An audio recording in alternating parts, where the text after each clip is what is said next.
Kung pukaw sa inyong mga kilid ug ingna, pukawa ang inyong mga kilid, naskiliran ninyo, ug ingna andam na baka. Palihog kog ingon, ug andam na ba?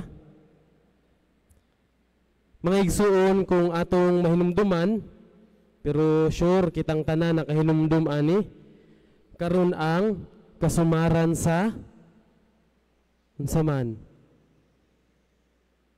Kasumaran sa bagyong Udit dinhi sa atong probinsya.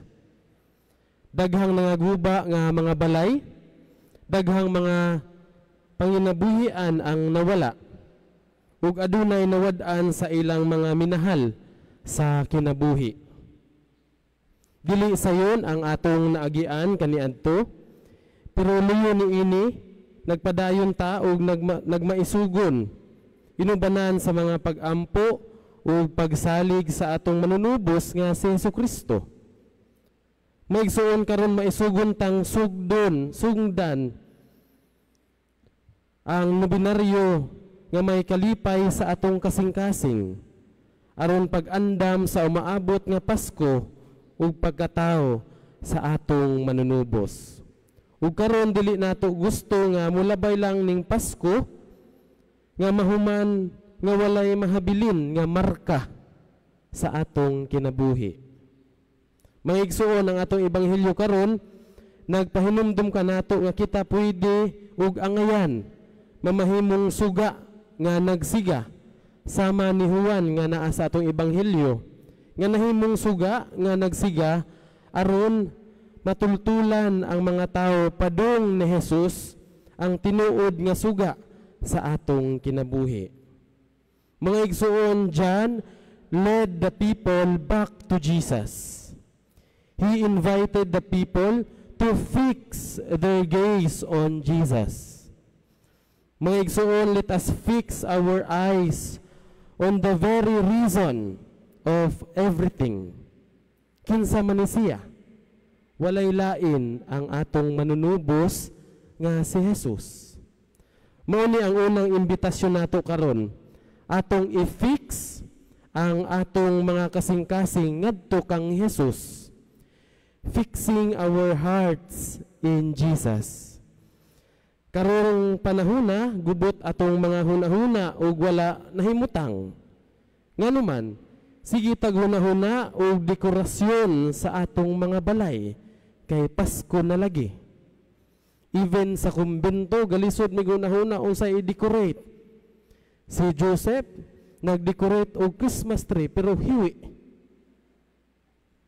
Maigsuon, sige tagunahuna og unsa atong irigalo sa atong mga boyfriends and girlfriends, sa atong pamilya, sa atong mga kinugos.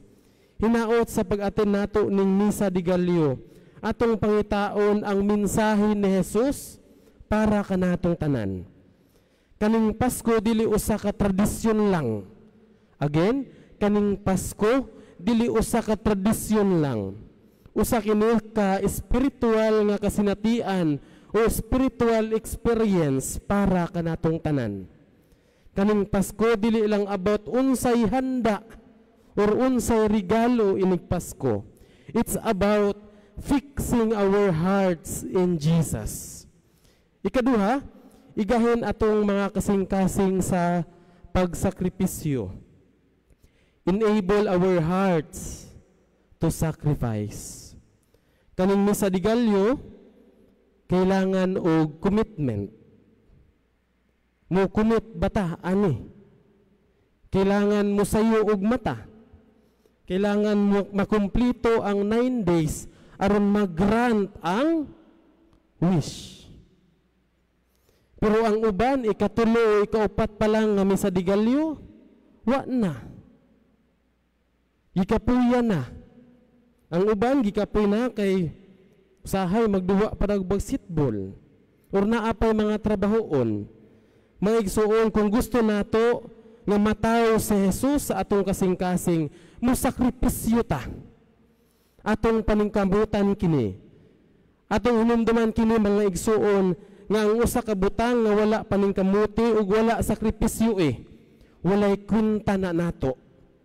Pero kung ang usa ka butang gikan sa singot, kung ang usa ka butang gihaguan o gipaningkamutan o gisakripisyuan, dili kini makalimtan hangtod sa hangtod bisan pag-unsay mahitabo. Ikatulo, i-focus atong kasing-kasing sa paghigugma. Focus our hearts in loving. Sa tanang misa di Galyo, atong pamalandungan ang gugma sa Dios. Kay mao man kini ang sentro, mao kini ang core sa 9 days.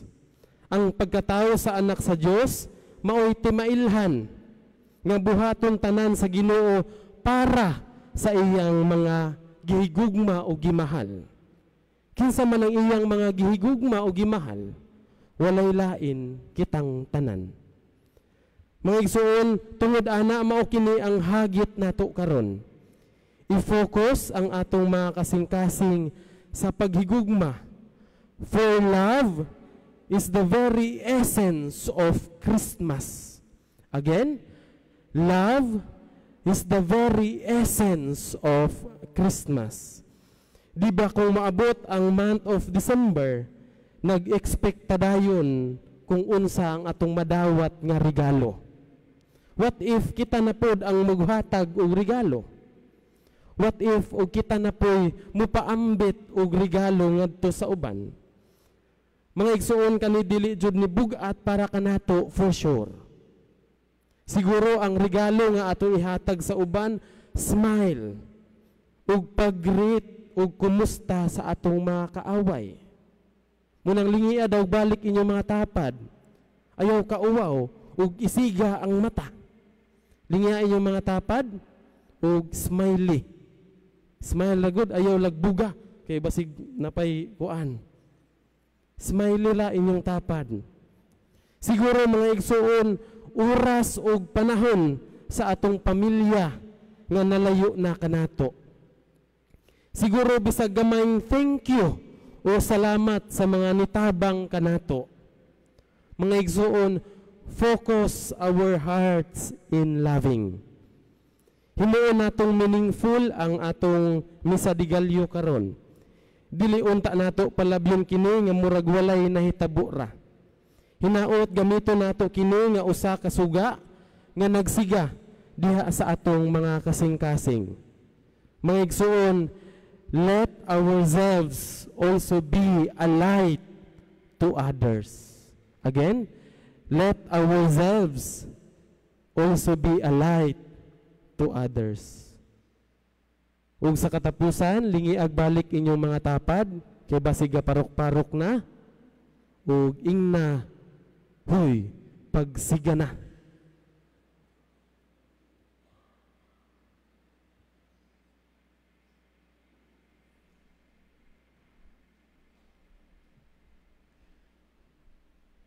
Palihog manindo.